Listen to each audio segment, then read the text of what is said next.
this is kind of fascinating to me in the sense that we're not even a full same calendar year. We're not even a full 12 months away from when the trade around the world happened, right?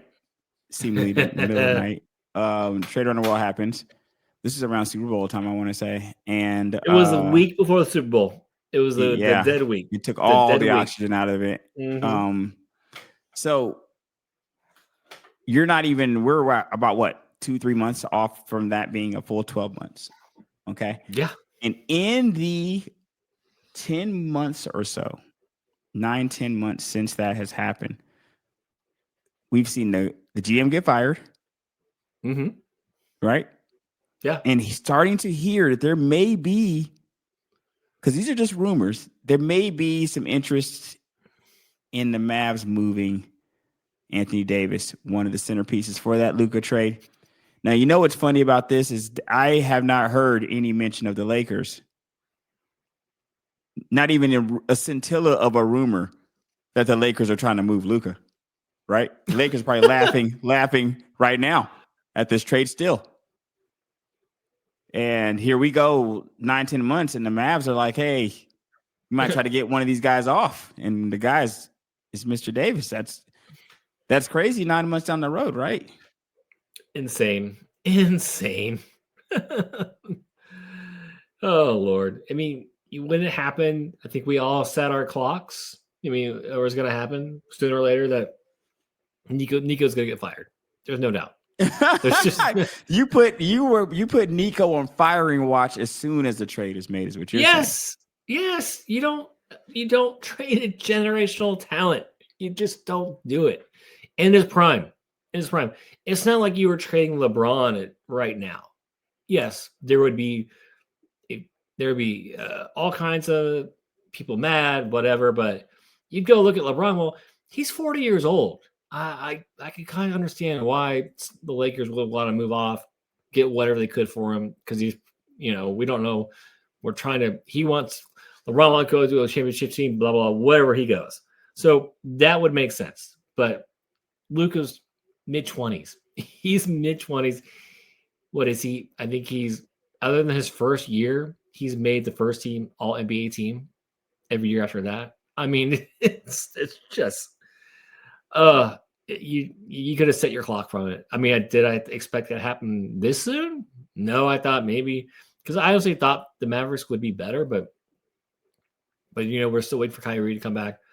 Davis has been in and out lineup, which we're not. Which is you're not surprised by that.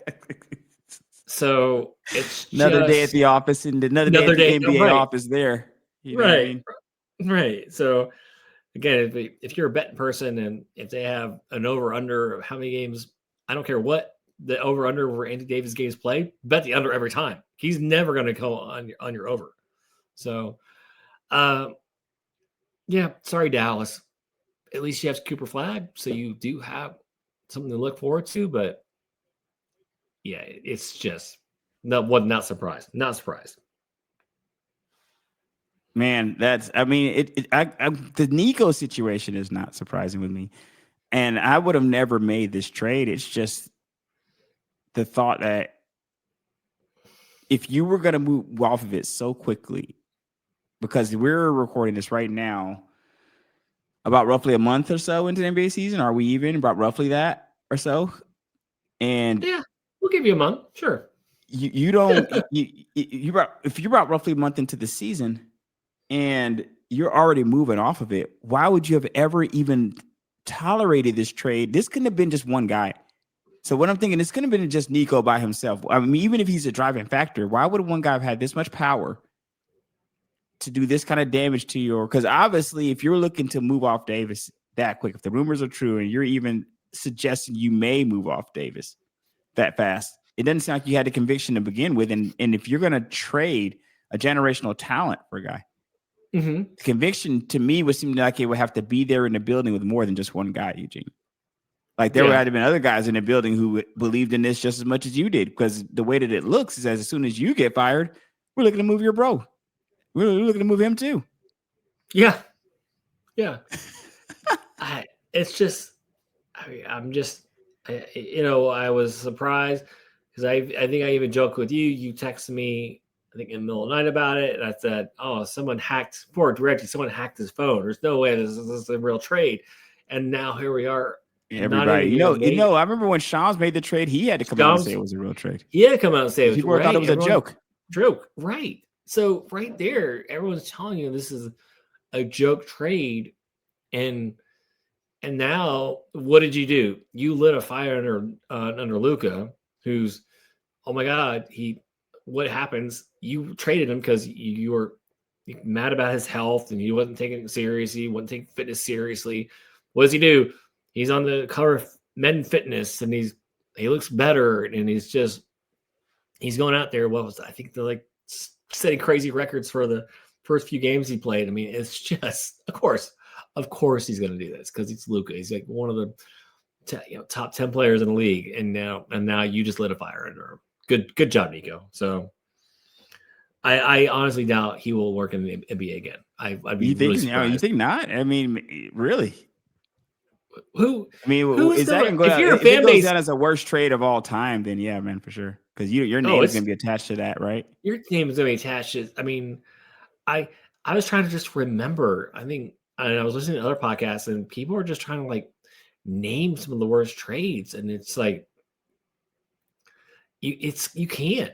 I mean, now again, maybe you go back with Dallas with Herschel Walker, but at least Dallas got all those picks. I mean, that's one of the best trades that Dallas ever made. Maybe Minnesota would be on the other end of that. Maybe, but it's like even with Dallas, like the players they got back were not comp wise great, but what Jerry was able to do was dump those players, and then he got picks for all those players, and so that's how he built the team. So that I'm just trying to think of like player for picks, and it's like I can't just off the top of my head just think anything when it happened, and still to this day it'll single-handedly go as probably one of the worst trades.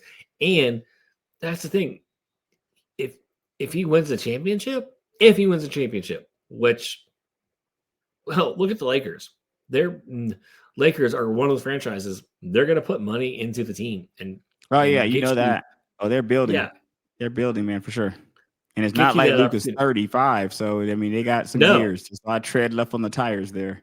Right, and look what the team like. They didn't add a lot to that team. They quietly gave JJ Redick an extension in the offseason. Nobody really talked about it. So they're planning on for kind of LeBron coming off the Bucks next year. They're like, cool, we're gonna be fine. We're gonna be the 4th or 5th team in the league this year. We know we're not winning the championship. But what we're going to do is we're going to build around Luka because we know he's the best player, which Dallas should have done. The best player. Yes, they were in the process of doing it, which led them to a championship run here. They had a chance at a chip. They fell short, but it led them at least to competing for a championship. And you go from competing for a championship to Luka not being on your team, to Nico being gone, to now you're looking to trade the guy. You looking early from the rumors are, because these are just rumors. This can be absolutely BS. But there's the rumors, rumblings that they could be exploring trade or at least listening. And this is just if nothing else, even if you say they're just rumors and not true, if nothing else, you're not hearing this, even rumors about the Lakers feeling the same way about Luka, the guy that you gave up. No, when they'd be crazy you would be crazy. They'd be like, no, we just got him. We're going to sign him to whatever extension he wants. We're going to build around him. And that's it. Happily signing him to that extension. Right. At Dallas, they say so. The owner scoffed at from what you read. If you believe what you read is here, the ownership scoffed at some of those numbers that Luka would have commanded. And other teams can't wait to pay it. They hope to pay it. Yeah. And that's the thing. When Luka was traded, like he was like, you could see it wasn't like the typical, oh, whatever, I'll go to this team. He was hurt. Like you could see it in his eyes. Like he felt betrayed. He was like, no, I was and I'm not, when foreign players are different. Like his commitment was to Dallas. Like he wanted to be in Dallas. He wanted to play there his whole career. And so No, you hurt him, and then you did all his hit pieces out after the fact about him, made him look like Right. this, and now and now That's he's those just safe face hit pieces, man. The right. safe face. You try to say to the fans, "Hey, well, this guy was a little lazy anyway. He's getting back. He likes to drink beer all the time, man, and he's not really. We can't trust him here. We're trying to build a championship organization, man, and defense wins championships and all that other good stuff. Oh yeah, the defense won championship. Yeah, and yeah, the defense you didn't have still took you to the finals. This defense you Yeah, it'll be interesting to see how that all turns out, right? Like because now. Yeah, at a certain point, people start to say, "Hey, where does Davis look good?" And then if Davis goes, it's only a matter of time, man. You take some TNT to that whole team, right?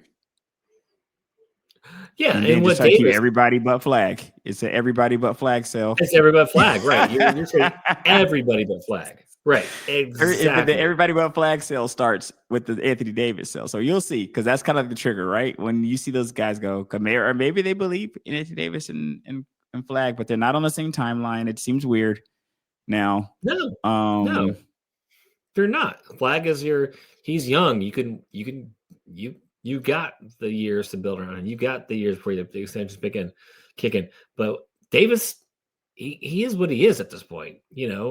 Yes, he's still got that all-star caliber when he's in there. He's still a go-to guy, but again, what's your favorite thing to say? Availability, right? Right. My favorite trait. Your favorite Availability trait from these guys. Are Yes. you out there actually playing the games, man? That I give good looks to guys who may not have the skills that other guys have, but you can pencil them in all the time. That's something that you shouldn't take for granted in sports. Right. And he's proven time and time and again, they got lucky with him and, in the COVID year, they, didn't got the little rest before they won the championship. And listen, he's still a phenomenal talent, but he cannot be a team. He cannot be your focal player. Like he's got to be on a team where they've got a lot of other options where, hey, if he doesn't go tonight, we can still roll out X player backup. And does that fit with Dallas, being that he is not necessarily? No. Is he considered the focal player there? Or is Flag the focal player now? Or is this Flag too young to be the focal player? I think Flag is still too young. I mean, I think he's going to be phenomenal, but it's like at this point, I just like you said, I want to just get everyone out and just let's refocus. I mean, what's the point? What are we doing here? Our team, our identity is what it is. No one's fooled by us anymore, so let's get what we can and maybe keep Kyrie when he comes back and see how he looks where the deadline happens. But yeah, I just this team is just, it's sad. You had this great player, and don't be wrong, Flag could be a great player, but we saw the signs with Luka. We saw on the YouTube videos. We saw the guy, and he's playing against grown men and beating the pants off the grown men. And now it's like, yeah, you're just gonna watch him do it in LA, man. Yeah, exactly. Now you get to watch it do it right. Exactly. Now you get to watch it in LA. Sorry again, Dallas. I have never felt so just heartbroken for a city than Dallas when it happened. Yeah, I echo that. This is Just the Stats. Reggie Johnson, UG Morning. Check us out, Stitcher, iHeartRadio, Google Podcasts, Apple Podcasts, Spotify, where you find your podcast, YouTube as well. See you next time.